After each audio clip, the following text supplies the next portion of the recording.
So hello everyone, good morning.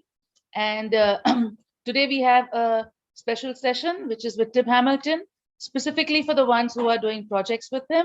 And so this will be more of an interactive session. Like I mentioned earlier, everybody has permissions to share screen, to to unmute themselves, to put on their videos, etc. So I do hope that you do it in a decent way, in the sense, just wait for one after the other to come up with your questions, and plan it accordingly so that it's not confusing. But let's start off with our session. Thanks, Tim, for being with us. And I'm going to hand it all over to you all. So please regulate how you're sharing your screen, since everybody has permissions. But anyway, Zoom only allows permitting screen one at a time. So you will anyway have to wait for the other one to unshare till the time you start sharing, right? So let's start, and over to you, Tim. So.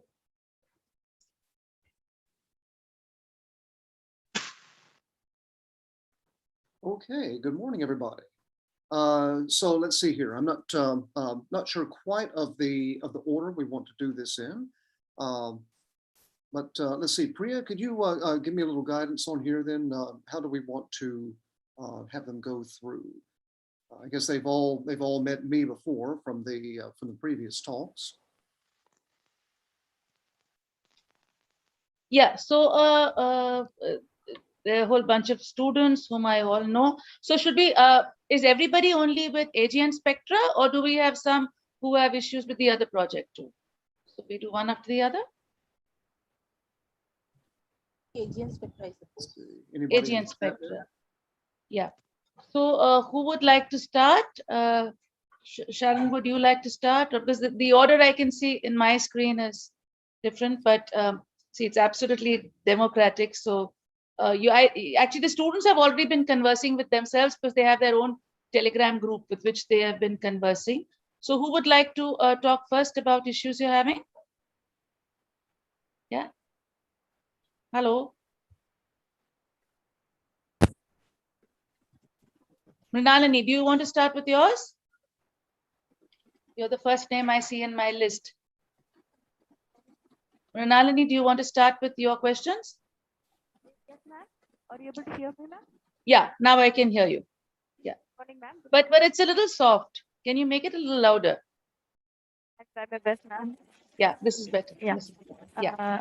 So sir, you can start off with asking what are your doubts. Yeah. Yeah.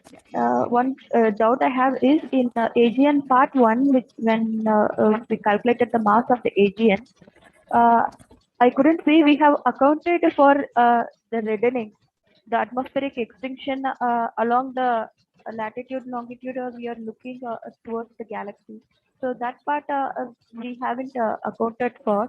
So is it already accounted in the data which we are getting already, or we have to do in the Excel sheet which we are doing to calculate the mass?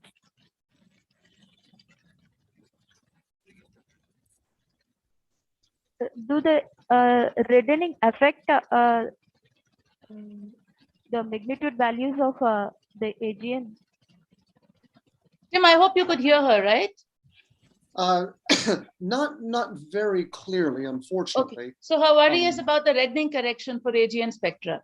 So has it been accounted, or how are they supposed to handle that? Okay, thank you.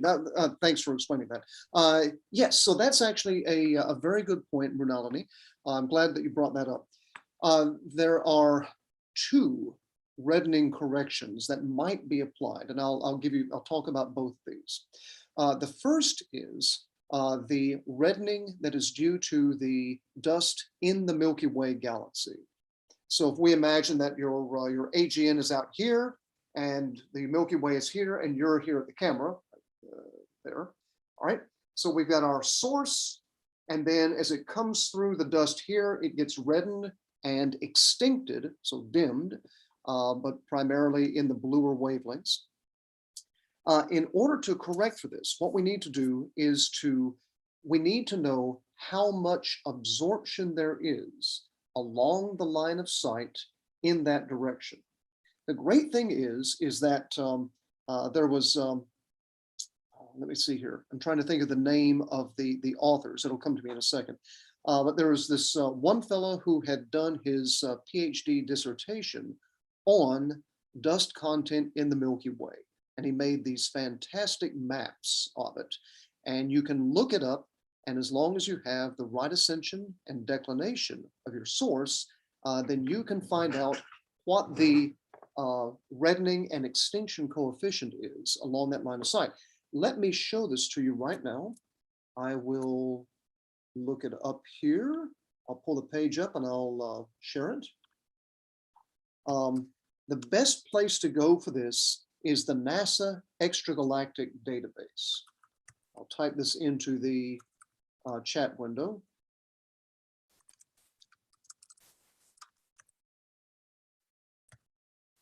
Abbreviated NED, N-E-D, and the address is there in the chat window, ned.ipac.caltech.edu. All right, and oh, I should just go and share the screen here.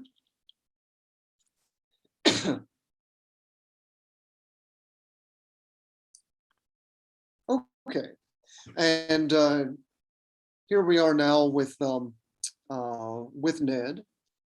So you're probably used to by now using this to search for your targets and to find their coordinates or other things about them.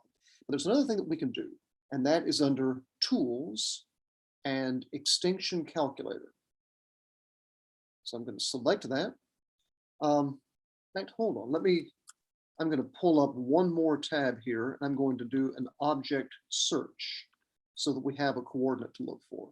Let's take the first quasar that was identified, 3C273.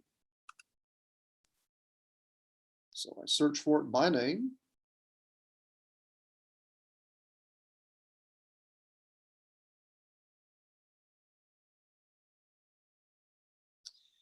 And we come down here to, let's see here, galactic extinctions. So there's a tab right under that. Well, I should tell you, this is when you have the object in NED already, then you have a tab there for it. Okay, and for this, we simply choose which filter we're using.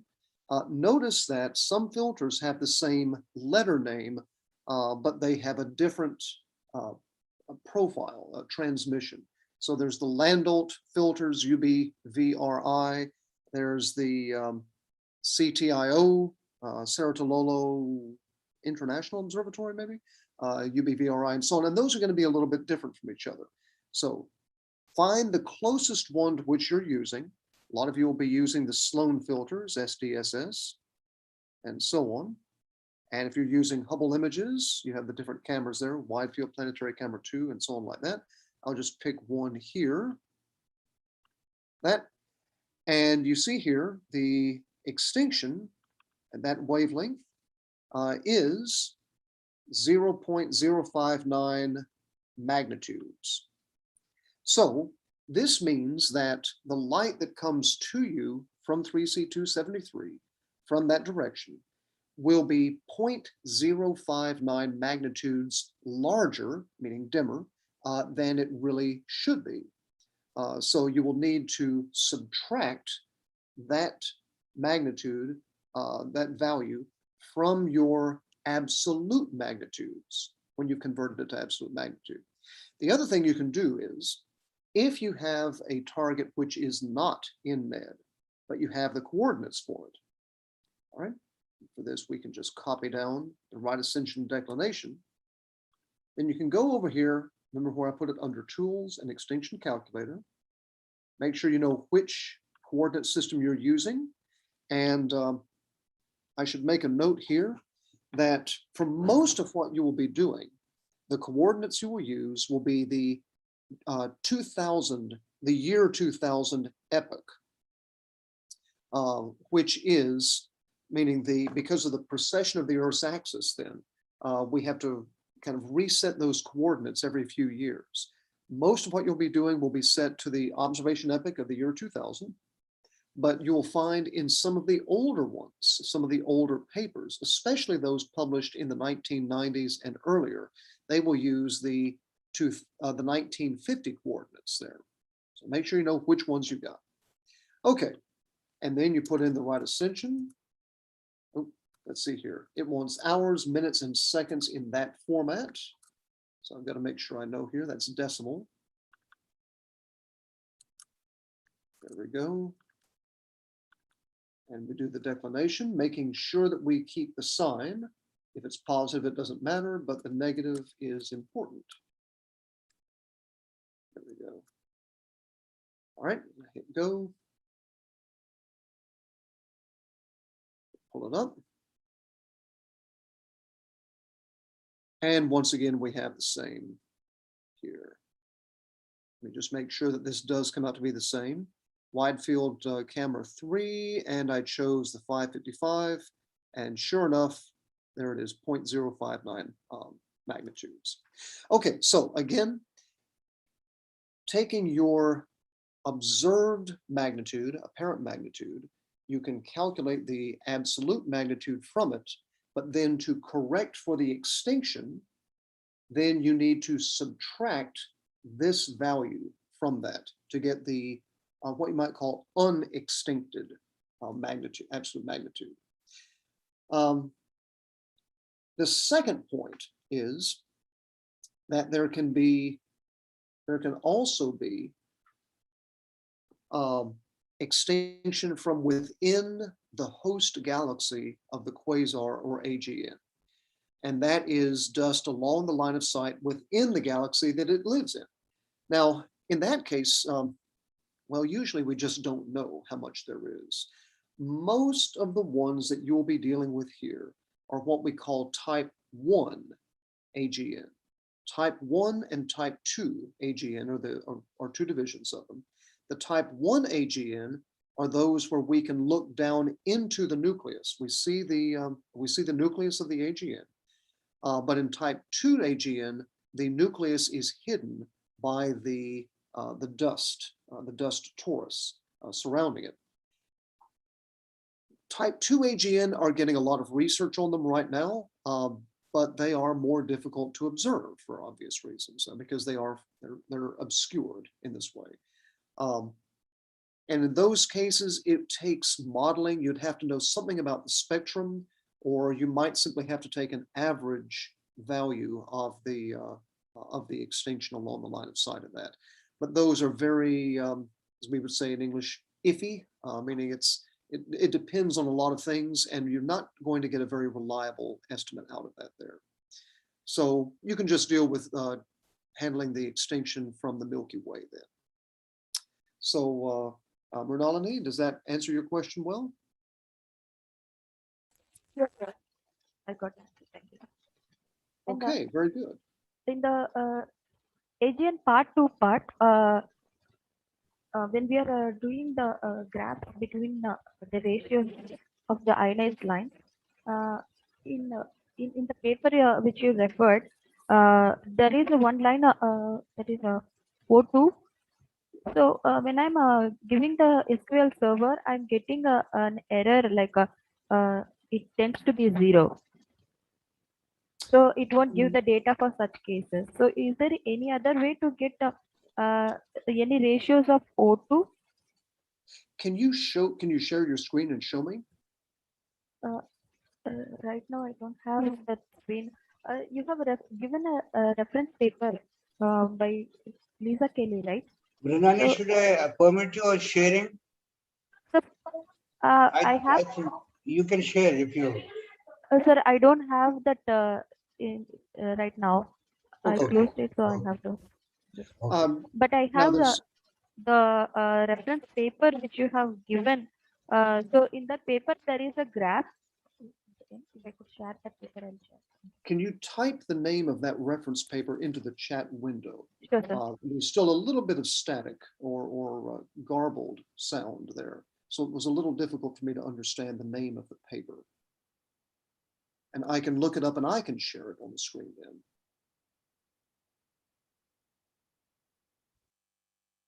Or the author's name, perhaps.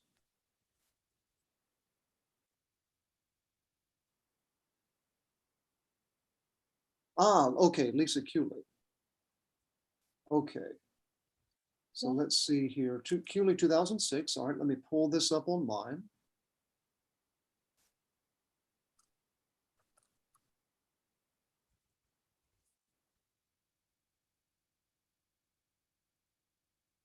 Okay, 2006. Okay, let me take that On over page to 965, that is the fifth page of this paper, there is a graph, right? page 965. Page 5 of the PDF. Okay, let's see here if this is what you mean. Okay. Now, Page was 5. this the page that you said? Page 5, Page sir. 5, okay. Okay, 1, 2, 3, 4. Oh, okay, that is the same there. All right. So this graph here. Not able to see the graph. I could see the first page of this PDF. I'm sorry, you say you And see only the first page of the PDF? yes, sir. Oh, okay. Let me see here. I will open it up in a different format there, and let's see if that works. So let's see, paper. Let's try this. Okay, now is the, do you see the top of the first page showing now? Yes, sir. Okay, so let's go to page 5, you said. 1, 2, come on. 1, 2, 3, 4, 5. All right, do you see this page now? Yes, yes, sir. I'm able to see. Okay, okay, So good. there is the colored graph. So in order to plot that, I need to get the O3 by O2 values, log O3 by O2. So when I tried for this, it goes to 0. So I'm not able to get the table. Oh, I see, I see. So you get, all right, when you take the logarithm there, it goes to 0. Are you saying that you're taking the logarithm of 0 or that the logarithm is equal to 0? Sir, in the SQL search in the Sky server page, we have to give the search criteria in the SQL search, right, sir? So there, when I am giving in that where log of this term is not equal to 0, we are giving a condition to extract the table data, right? So there it is becoming 0, so I am not able to get the table. Oh, okay, so you're talking about this condition right here that I'm highlighting? No, sir, the SQL search. Let's see. They give a few of the other, there are 3 lines there. Let's see what the others are. The select from and where, the 3 sections that we have to give the search criteria in SQL search. In SDSS page, SDSS Sky server DR9, DR16. Okay. The problem could be that they caution you in this one, and now I see why you were talking about reddening.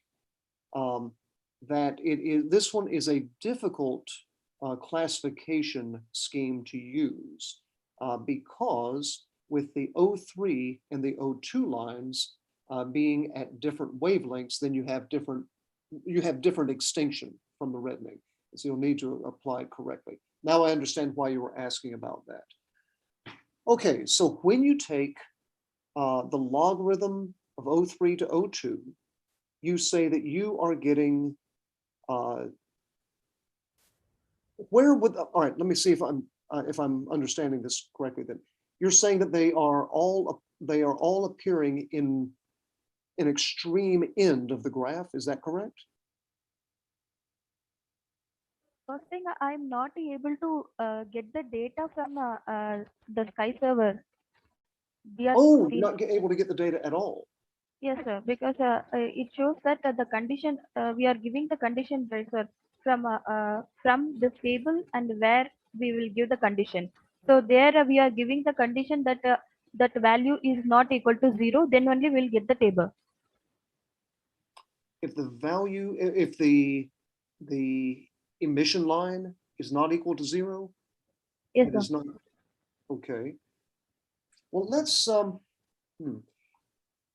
we might have to talk about that more later. Then you can email me on that, and we can try working that through. Okay, It, sir.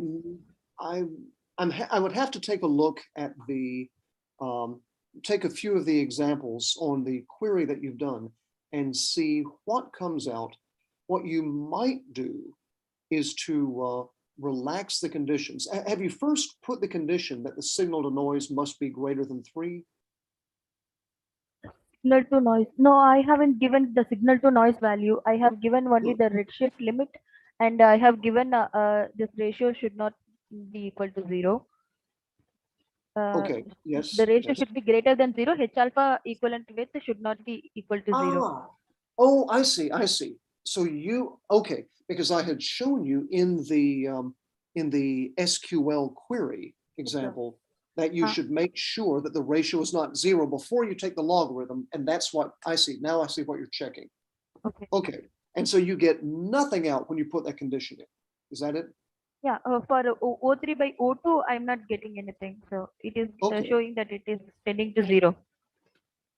I would, in that kind of a case, I would treat it like and we can, you can show this to me and I can talk you through it, but I would treat it the way you would when you were debugging any other program. And the first thing to do when you get a bad result is to break it down to the first few steps and have it display display what it's doing before you make the condition that that ratio cannot be 0. And I would have it simply print or return the values to you, the O3 values and the O2 values, and to see what kinds of numbers you're getting. It would be surprising to me if all of those had, well, let's see, for that ratio to be 0, that means that the O3 line has to be 0. And it would be surprising to me if all of them had 0 in them.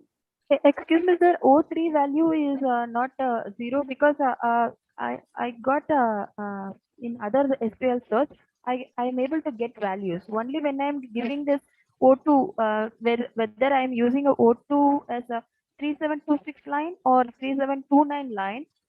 Okay. Both of them are giving me a 0. So only O2 is becoming 0. I'm able to Well, get the O1 O2 is and also 0. O3, N2. I'm able to get all those lines. Only for O2, either it is 3726 or 3729. Both of them are giving me 0. Both of them, so you're getting numbers for them, but all of the numbers are 0 for both the O2 and the O3 line. No, only O2. There are two lines they have mentioned in the paper for O2. One is 3726 and 3729. Yes, double it. Yeah, both of them are giving me 0. Okay, every single one is 0? Yeah, only O2. Yes, sir. Well, that's So unusual. I'm not able to get the table. So if I'm eliminating this O2 at all, if I'm not doing this graph, but there are other graphs in the first few pages, I'm able to get the data for those pages. I'm able to do the graph, but only this graph I'm not able to plot. All right, that is very unusual. And I would like to see, so email me this week and let me take a look at the numbers that you're coming out with. If you show me the SQL query that you use, and Yes, sir. then the first few lines of the values it returns. I guess if you get 10,000 of these out, maybe not the whole thing, but the first few lines of that. And let me take a look to see if I can figure out why it's giving such an unusual result. I could go back in and check takes a little bit of work, but there's a way using the ID number to go in and find that target, that galaxy, in the Sky server version webpage on the site. And then you can actually see, it'll show you all of the emission lines and things like that about it. And let's see if it's telling you the same thing there that it does when you do the SQL query. Sir, I just sent you that SQL query which I have mentioned. So without this O2, O3 by O2, everything is working fine.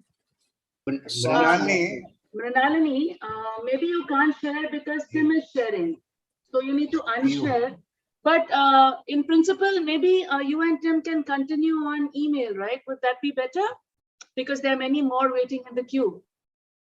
Because you seem to have specific problems, right? and Mrinalini, Okay. you can share it to us with us and send it by email. Yeah, I And we think you can have share. his email, right? Yes. Yeah. Because they seem specific problems and a whole bunch of people are waiting. Okay, ma'am. Right? Okay. So if you don't mind, Okay, ma'am. sorry, but we'll move to the others so Okay, the ma'am. others can ask. Yeah, Okay, sorry. ma'am. Thank you. Oh, no. But you share it and send it. But be online, obviously. Yeah, yeah. If there are no questions from others, then Yeah, then we can give you a chance. Yeah, Okay, depending ma'am. on. Okay. Yeah, so the others also, please, you can come up with your questions. Yes, good morning, sir. So this is Sukhwinder. Sir, Can you be a little louder, Sukhwinder? You're very soft. Tim, can you hear her? hello. Yeah, this is good. This is good. Okay. Good morning, everyone. Actually, sir, I'm facing a problem regarding the Xray data, like for the same object that I am working in optical regime. So, sir, how to obtain the Xray data from the for the same object that I am for this AGN that I am working in optical. So there I am facing a bit problem because some they are the requirement is observation ID or something like that. But how will I know what is the observation ID for this particular object? So Okay. can you tell Which- something? Yeah, how will I get the data? Yeah. Okay, now which of the projects are you looking So at? the Spectra, the previous one where we find the mass of the black holes. Yeah. Okay. So now And I want to do that with X-ray also. X-ray in the X-ray regime also I want to work with that. So of Okay, course, in that case, the X-ray data were published in a paper, and I would have to take a look at my my lecture for that and see which paper it was. Let me see here. Here we go. Astro Sprint, AGN spectroscopy 1. And let me see, where did I put that?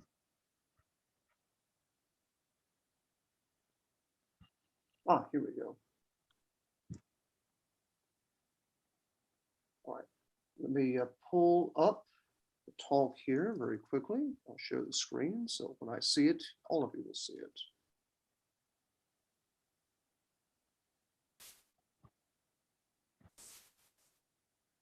Okay, make sure that I'm not muted. Nope.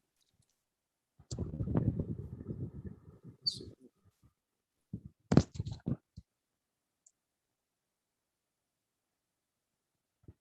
Okay, and I think that I put my continue to live demonstration, but I didn't put the reference there. yeah. Okay, I will Sir, even have, there you haven't mentioned about the X-ray data. You haven't mentioned. You just told that you no, can try it it's, there also. Yeah. I will actually have to look at the recording in this case to we'll make a note here to see which paper I had cited on that. Since that's been several months now, I've kind of forgotten which it was. Oh, but I may have it written in the book. Let's see if I had the book chapter that time.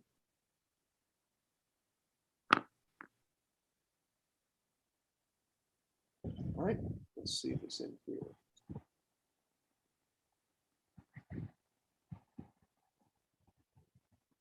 Okay, spectroscopy.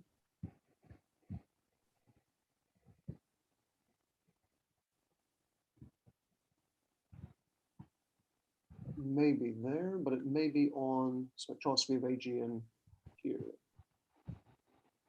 Black hole mass, literature sources. Here we go.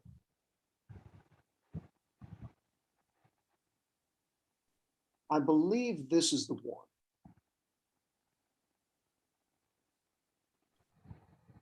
And they list their X-ray sources here. So Nikolayuk et al. 2009. NLS1 galaxies and estimation of their central black hole masses from the X-ray excess variance method.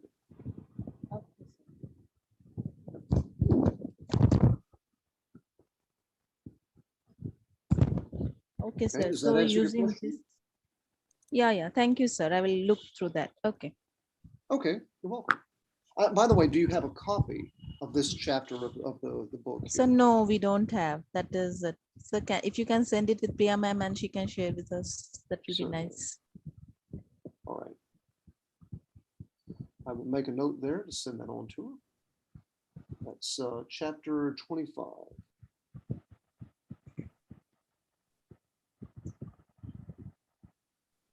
Okay, Thank you. Good. Thank you, sir. Yeah. you're welcome. All right, who else is working on AGN spectroscopy? Anybody else? Hi, my name is Avinash. Good Hi, morning. Avinash. Yes, so I had a quick question from the AGN Spectra 1 lecture. We were fitting the continuum, so I wanted to know if there is like a standard way to fit the continuum. I can share my screens. Okay, please.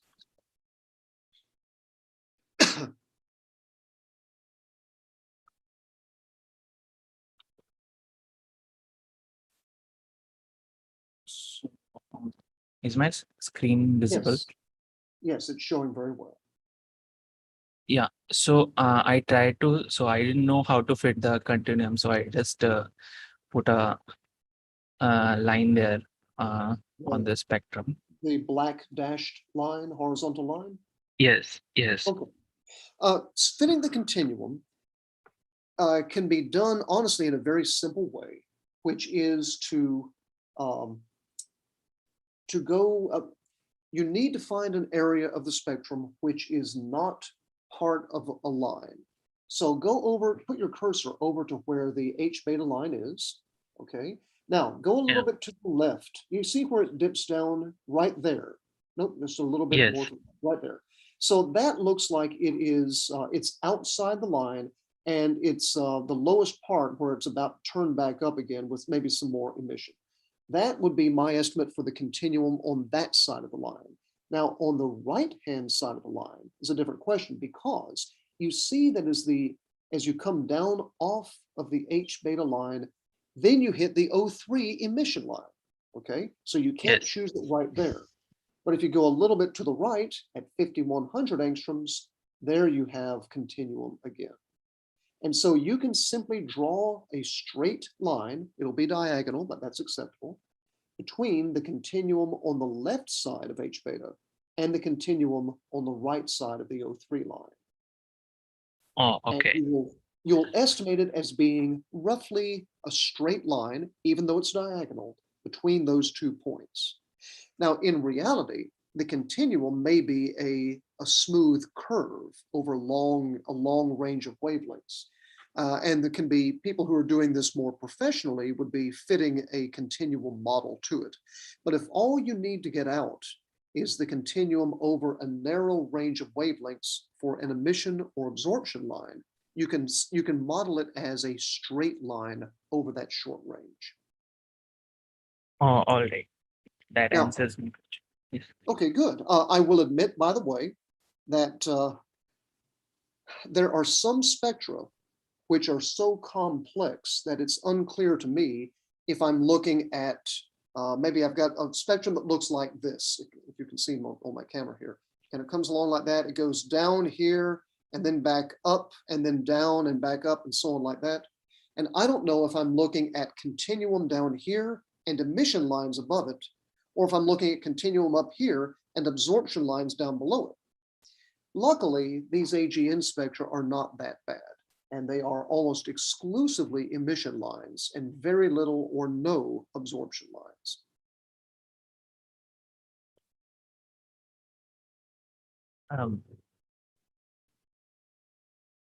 I do have another question.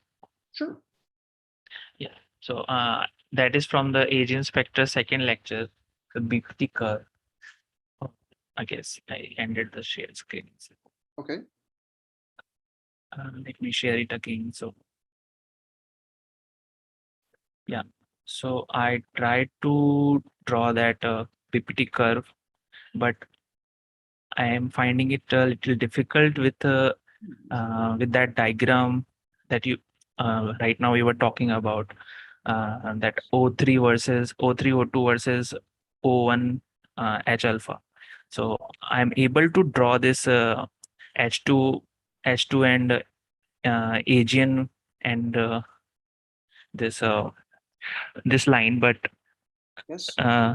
but this one, the other one, also I didn't know how to find how to put the signal to noise ratio in the query for SQL search. So Okay. maybe The signal to noise ratio is maybe the easier one that I can do. And in that case, we would need to look at the, off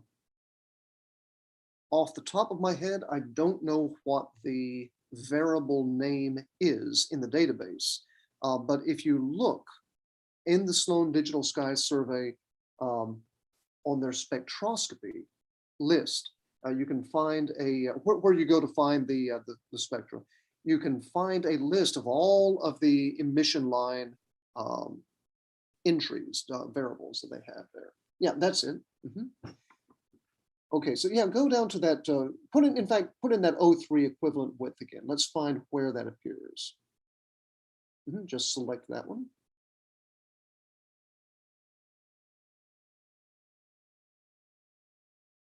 Okay, it's in Gal spec line. Now look here for this exact one. So you have, oh no, you don't need to click on anything right now. But for this, you see the, I'm sorry, I'm pointing at the screen as if you can see it, but you're looking at your screen. So you see the first entry is the equivalent width, but then there's a second entry, which is the error on the equivalent width. yes. Now, in this case here, you've got the value and the uncertainty. So you can use that, and off the top of my head, I would need to, I'm afraid I'm going to make a mistake with a square root or something if I try to tell you right now, but you can look up how to get to use the value and the error to calculate the signal to noise ratio on that. When we're doing counting statistics, that is Poisson statistics, if you're familiar with those. And if you have a number of counts of photons or electrons really coming through the detector, then the uncertainty in those is the square root of the number you count.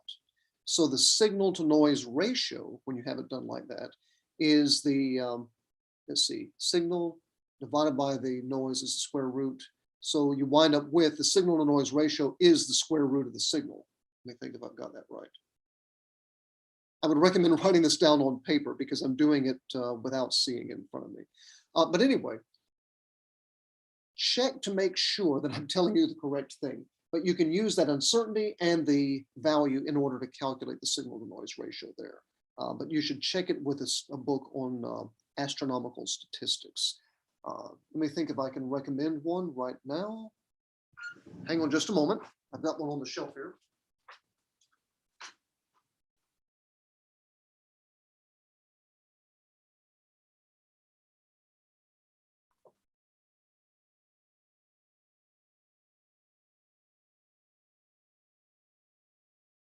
I'm afraid that I put that book downstairs somewhere. There might be one other.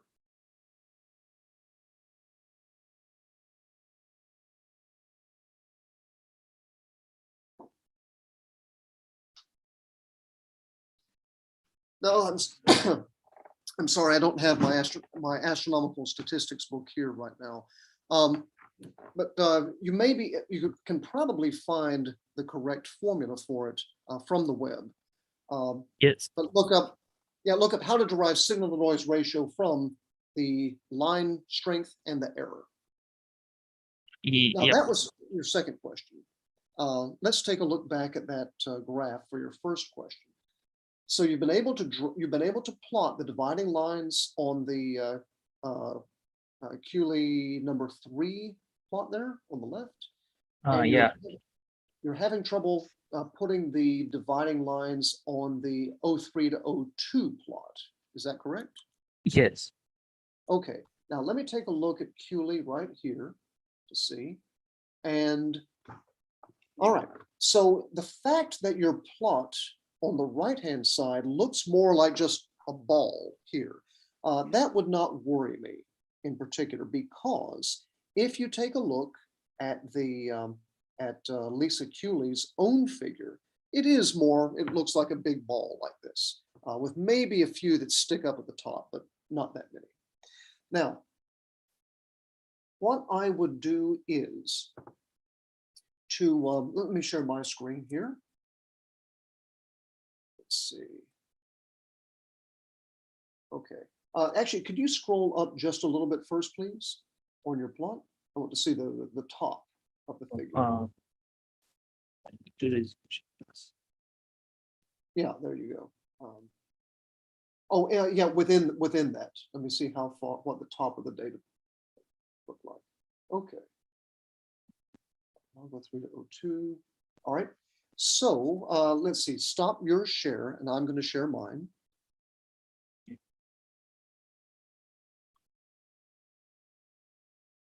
Okay.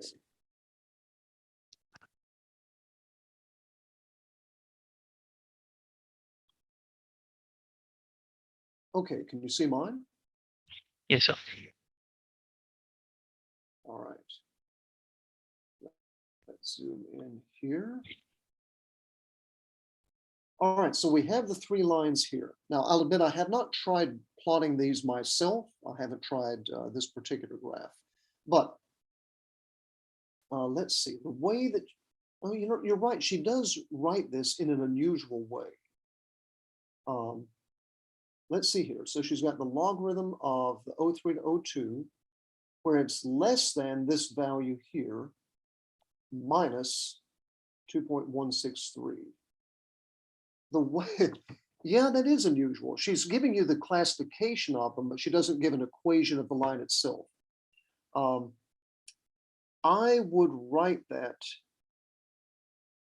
Ooh. You know what, I might have to, okay, I'm going to make a note to check this myself and see if I can get that to work out, because she has the subtracting 2.163 outside of the, oh, no, she has a typo.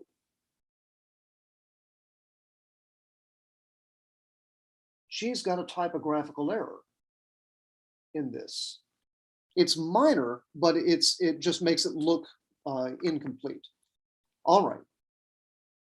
I'm surprised to find that. Okay, so if you take a look at this part here, she forgot to close the logarithm with the closed parentheses here. So the rest of this is not inside the logarithm. The second note is, you should, in order to plot the line, you simply replace the inequality here, the less than sign, with an equal sign. And then the right-hand side, yeah. So you'll have your y is equal to negative 1.701 x minus 2.163. That's your equation of a straight line there. And you'll do the same with these other 2 lines. Now, hang on, she has,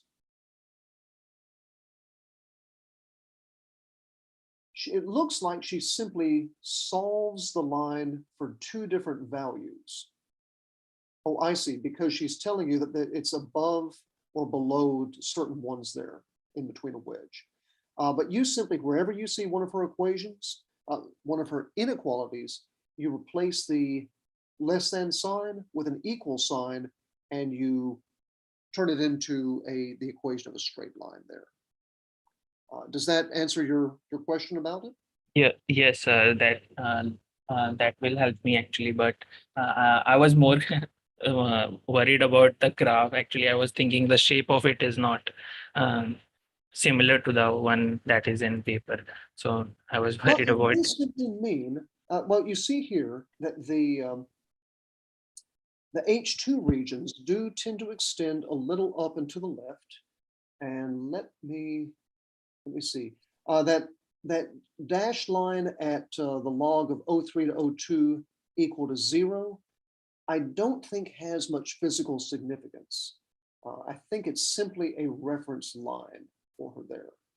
And so the fact that you don't find ones which go, let me see, could you share your screen again, please? Let's take a look at your plot.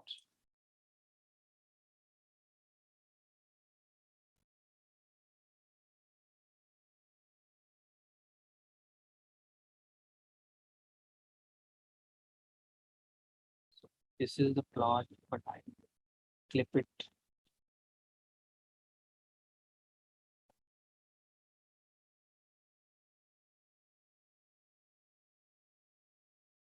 It's not coming up right now.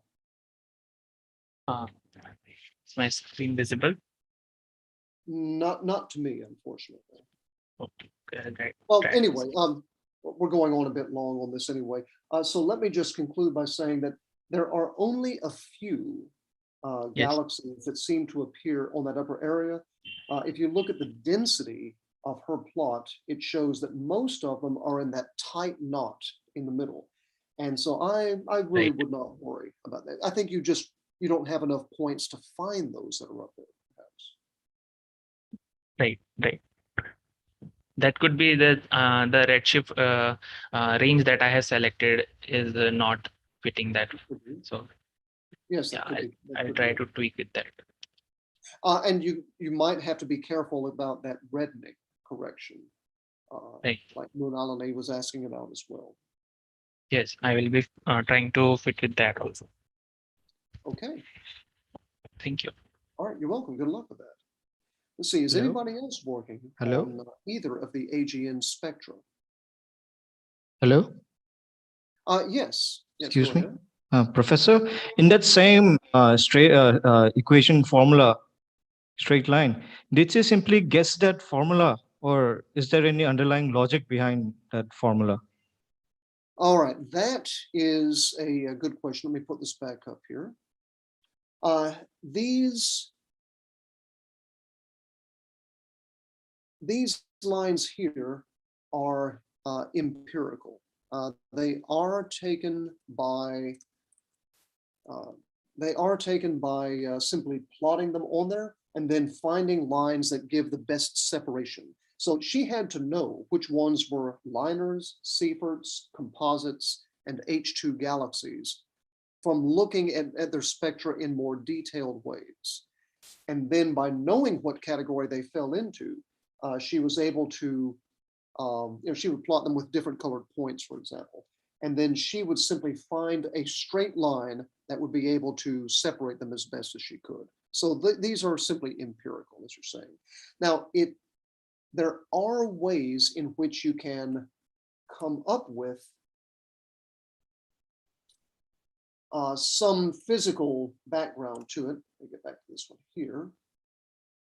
For example, this graph, we're able to give a physical interpretation of the vertical axis, the O3 to H beta, which actually I'd have to look it back up, look it up again, but I believe that has to do with either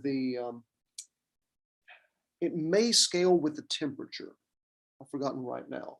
And there are some physical reasons why your H2 regions are confined to this arc on this graph, because they simply do not get hot enough to move out beyond there to where the AGN are. The AGN are able to ionize more strongly.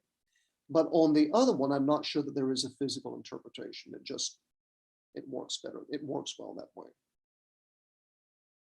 Okay. And then in your first lecture, you gave one formula for radius of the broadline region, Yes. some logarithmic formula. Uh-huh. Okay. The thing is, I cannot understand how you got that formula. It's just there. So just to accept that formula, it's quite confusing for me. All right. Yes, it's one of those things that we like to know. We're physicists, right? We like to know Yes. physical explanations. It's so hard to move on without getting to Right. know the formula. Okay, now this part here, before I get to the radius of the broadline region, this simply says, well, look, if we know if there is a cloud moving in this orbit and it happens to be at this radius, then we have a Doppler shift worked out from that. So that's straightforward. Yes. And then here's where we would use the radius of the broadline region to calculate that. Okay, that's still basic physics. But this here, all right, this I believe is the equation you were asking about. Correct? Yes, that is the equation. All right, this one is another empirical equation. This was found from the early, I believe I used the word in the talk, reverberation mapping studies. Do you remember that term? No. Okay, reverberation mapping is where, because quasars and other AGN tend to be variable objects. They get brighter and dimmer as the accretion changes over time, sometimes on very short time scales. And let's say that you have a flare go through in the quasar. It swallows a lot of gas in some short time. It gets much hotter. Now, it gets hotter close to in the inner part of the accretion disk. And then as that region there is the hottest part. And so it glows with ultraviolet light, or let's say X-rays first, okay? So now you get a flash of light in the X-rays, or maybe over a few days. Then the effect of that, I was gonna say heat wave, but let me say the light moving outward as it heats up the gas in the outer parts, it moves outward at the speed of light, or at least no faster than the speed of light. And so after one day, it moves one light day farther away, and it heats up the gas that's there. Well, that gas is not quite as hot because it's moving, this is all differential rotation. The inner parts are moving the fastest around, but also as you take one step out, you get a very large difference in the speed. And it's that difference in speed of the gas clouds that they rub up against each other, they heat up from friction and they glow. And that's what powers your accretion disk. So as you get farther out, the difference in speed from one ring to the next ring out is much smaller. And so the friction is less and the temperature is lower. So we go from our X-ray hot regions to the ultraviolet hot regions, to the blue regions, to the red regions, to the infrared regions, and so on like that as we go farther out. So as these flares go off, we see them first in the X-rays because that's the region closest to the black hole. We see them next in ultraviolet light, next after that in blue light, then in green light, then yellow, then red, then infrared as we work our way out. And you have to monitor these things on a short time scale to see this. Well, this is called reverberation mapping. And this is a very accurate way we can get black hole masses from this. But we also can map out the distance of each of the emission regions from the black hole. So they found from, this would now be 25 years ago or more, that the broad line regions, their distance from the black hole there would scale with the luminosity at a wavelength of 5100 angstroms. It just happens to be so that way, that the more massive the black hole is, the brighter its accretion disk will tend to be.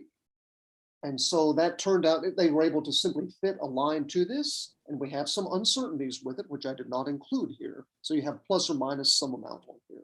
And if you look up, I believe it's going to be from Bradley Peterson's work, or he at least cites the one. It might be Caspi, Victoria Caspi, Kaspi. who wrote the paper on this one here. But look up on reverberation mapping and that equation, and you'll find the plus or minus values, the uncertainties on it, if you want to be more precise. Okay. Or if you want to include the uncertainty. But yeah, it's simply empirical. Okay. I think I can move on now. Yes. Good. It's nice Yeah. to be, you can sleep better when you know that there's a reason that this is true. Yes. Okay. Other Thank you. questions?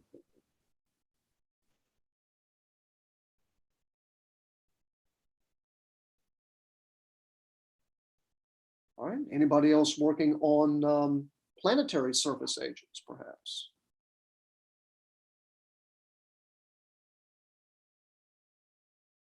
Anyone else? Hello, sir. Yes. Hi, Hi, Sharon. I'm Sharon. I'm working on planetary surfaces. Okay. So, Okay. have you encountered any problems with it yet?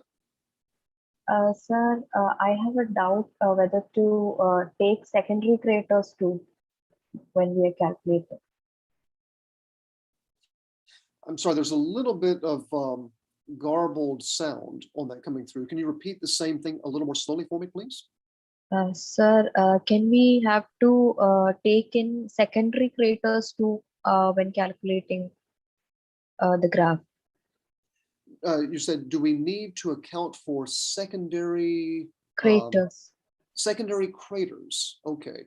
And by this, I'm presuming you mean we have the primary impact that comes out, it kicks out the debris, the ejecta, and then those can fall back and create secondary craters. Is that the kind you're referring to? Yes, sir.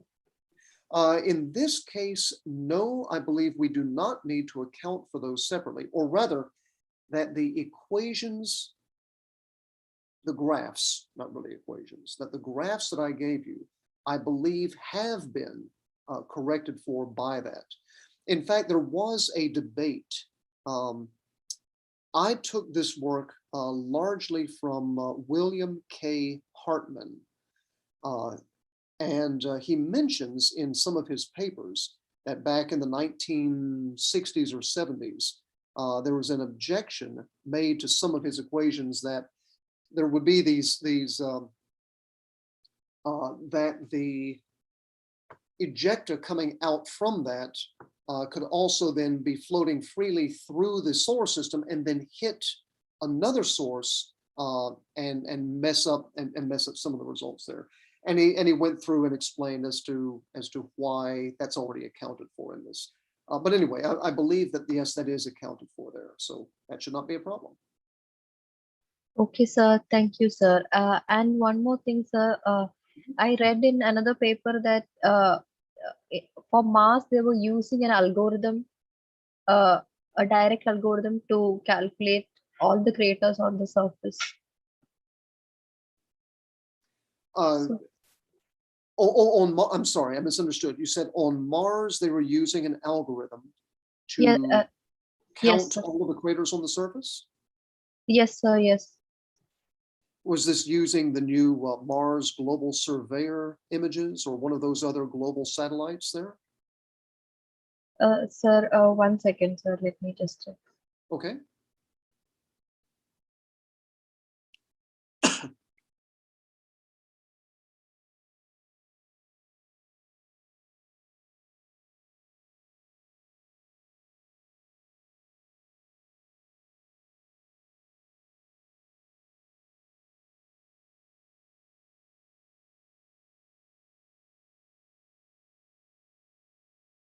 Let's see, Sakawat, I'll get to your question in just a moment. So they're using an automated crater algorithm in a paper that I was reading. Crater detection algorithm. Okay. That is what they used on Mars. I think that is an algorithm which is actually existing, which makes it easier to calculate the craters. So my question is, like, can we create algorithms like that by ourselves to for this project? Yes, you could. That would be fantastic. That would take some work, I think, it would be beyond the experience I have in computer programming to come up with a way to identify a crater and to, kind of draw a circle around it myself. But I would think that there probably would be some kind of image detection, circle detection algorithms that might be in a Python package, for example.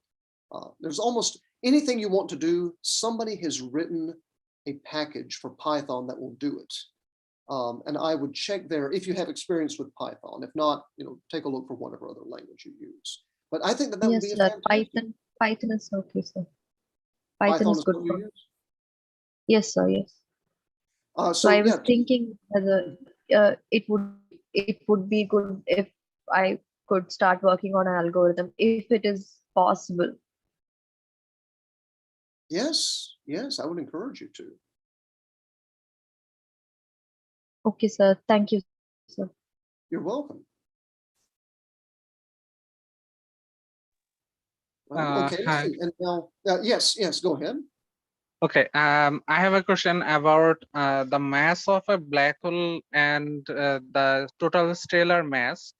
I have noticed that they are both correlated with each other. Why it happens? I'm sorry. So, what two things are correlated with each other? The mass of black hole and the total stellar mass of a galaxy. Yes. Even I found a paper about it, and recently I have started a machine learning project on to develop the previous papers. Okay. This is an excellent question. It is one that has intrigued and excited the people who do galaxy formation and black hole formation. Because yes, as he said, let me see, am I pronouncing your name correctly? Sakawat? Yeah, it's Sakawat. Sakawat. All right. What he's referring to here is that let's see, every central black hole in a galaxy. So every galaxy has one supermassive black hole at the center. Each one of those black holes is roughly a constant fraction of the total mass of the galaxy. Now, I should put in a caveat here. For an elliptical galaxy, it's a fraction of the total mass of the galaxy. For a spiral galaxy, it is a fraction of the bulge mass only. John Cormandy at the University of Texas has published papers with the title, "Black Holes Don't Know About Galactic Disks." That is the spiral part of the spiral galaxy. They seem to have no correlation with what's going on there, but they do correlate very well with the bulge mass. And that fraction seems to be about the same as the fraction of the total mass that a black hole represents in an elliptical galaxy. So basically, an elliptical galaxy is nothing but a giant bulge with no disk part there. And so we can treat spiral galaxies and elliptical galaxies as simply two extremes, but with the same underlying principles behind them, that you have a bulge of some amount, and then you have either no disk or some amount of disk, but it doesn't matter to the black hole. So I have not read up very deeply on the galaxy formation models on this, but there have been papers by, right now, I can't think of the authors' names I was thinking of, but there have been so many that I'm probably, the name I would cite would be out of date. There have been a lot of papers on this. I'm wondering why. We believe that it is a matter of the formation of the galaxy, that as galaxies evolve, the black holes evolve with them. In a very simple way, you could say that, well, if you have your very early universe, your first proto-galaxies there, and they would have some, presumably we believe it could be that the central black hole forms from a black hole of a few thousand solar masses that would be found at this core of a globular cluster, for example. Now, if two globular clusters were to collide, the black holes would merge and the clusters would merge. And you see the ratio of the mass of the black hole to the mass of the cluster would stay the same. Let's say if they've got two equal mass clusters and they collide, two equal mass black holes, they collide. Now you simply double the mass of the black hole and double the mass of the cluster, and so the ratio stays the same. And if those clusters then eventually form larger clumps, and those form larger clumps and eventually galaxies, the ratio would still stay the same. When a galaxy merges with another galaxy, you can also, though, have growth within the black hole because now you are fueling the black hole, because the stars don't tend to collide when two galaxies collide, but the gas clouds do. The cold gas does collide. It's like having a pillow fight in a phone booth, for example. You're in a small confined space and you're hitting each other with giant pillows. It's hard, you cannot miss. So these gas clouds collide, they form a burst of new stars, and they can lose angular momentum, which funnels them down to the center where the black hole is found. Anyway, I would probably, if I tried to go any farther with this, I would talk more about things I don't know about, so I'll cut that off here. But anyway, it's a matter of galaxy mergers fuel black hole growth, and black holes provide feedback to the galaxy. That's the other part, where when a black hole is active, when it's part of a quasar or an AGN, you have a wind that comes off of the hot accretion disk, and that wind is so fast it can drive all of the cold gas completely out of the galaxy in a quasar phase. And when you drive the cold gas out of the galaxy, you have no gas left to form new stars. And so that limits the star formation of the galaxy then. So that's formation of collision of galaxies fuels black holes, and the active black holes then shut off star formation in the galaxy. Okay, other questions?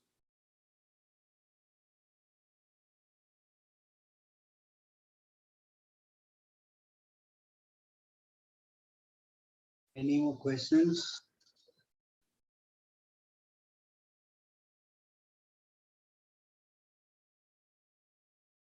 Any questions? Everybody else is doing okay with their projects then?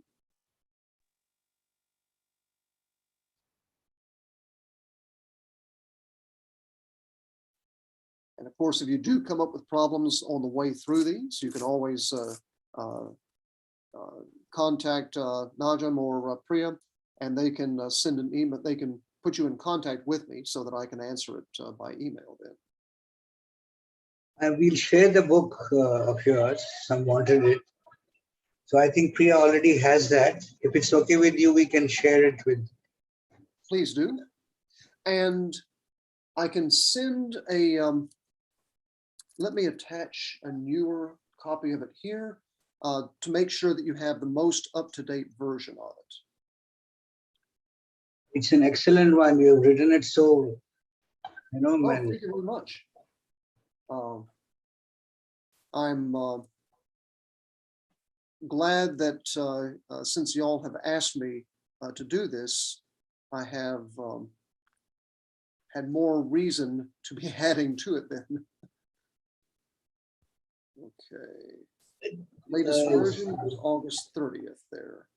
So I'm going to put that, let's see, 18 megabytes. Is that too big for the chat window? Yeah, let's see if it can come through chat, or else you can.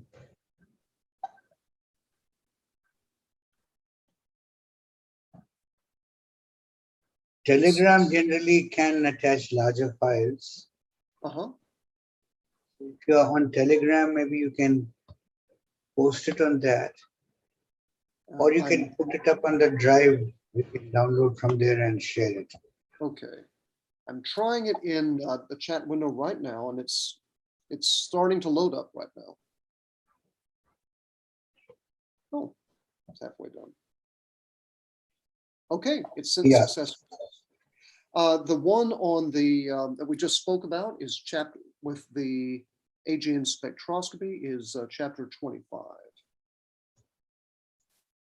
I think when I shared it before, I had only the individual chapters there, but this is all together.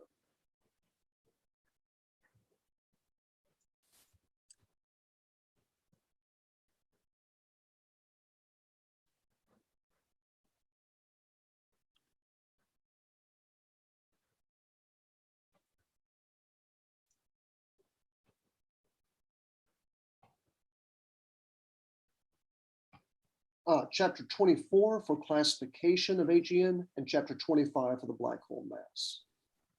And Ma'am, it is I not have, visible in YouTube chat box. Can you send share it in Telegram? That will be fine. I will share it. Thank you, sir. Yeah, I'll put it in archival data. Yeah, I downloaded it here. I'll just share it on Telegram. all right. And I do have the chapter on planetary surfaces is, I'm afraid that chapter might be a little short right now, but it's in chapter 10. I don't think I've finished that one yet.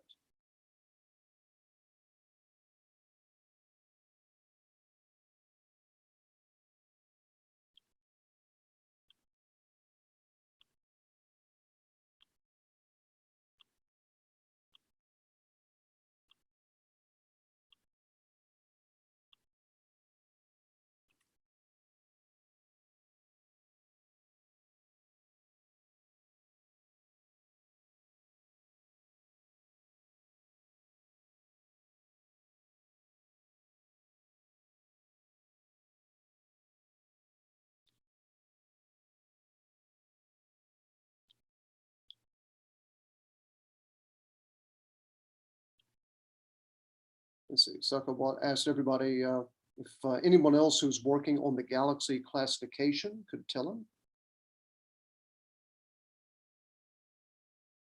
Hi, you're very welcome there. I admit, like I say, it's still a work in progress. I'm not finished yet, but this may give some more resources to y'all. And you'll find some other things that I haven't talked about yet, which are in that.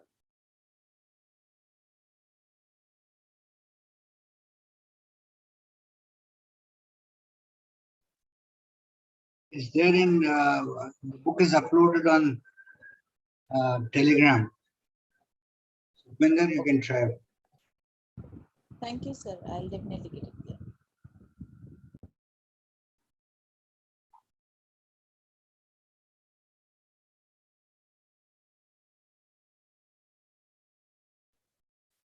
Okay. Well, is that it? Anybody else?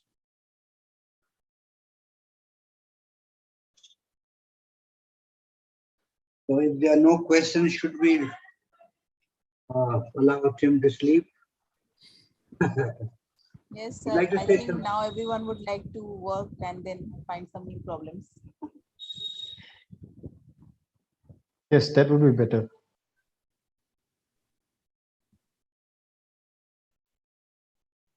Let's see, I'm sorry, I didn't hear what, was it Priya said something there?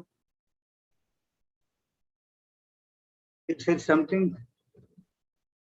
Sir, I Somebody- think people will be working and then they may encounter new problems. Then we may again get in touch with you. I think now, I think everyone has sorted out whatever the problem they had. Okay, well, I'm glad to hear that then. All right. Well, with that then, I was going to say good night to everybody, but good morning to you all then. And good night, sir. Week ahead. And I'll be looking forward to hearing from you all soon then. Thank you. All right. You're welcome. Thank you, sir. Thank you, sir. Thanks a lot, Tim. You're welcome, Lon. Yeah, lovely. Would like to say something more, add on to what you did earlier, or you want to stop for today? To me, Yes. I can't think of anything else to say right now. Okay, so We'll send it there. okay then, we'll close this session for today. Thanks a lot.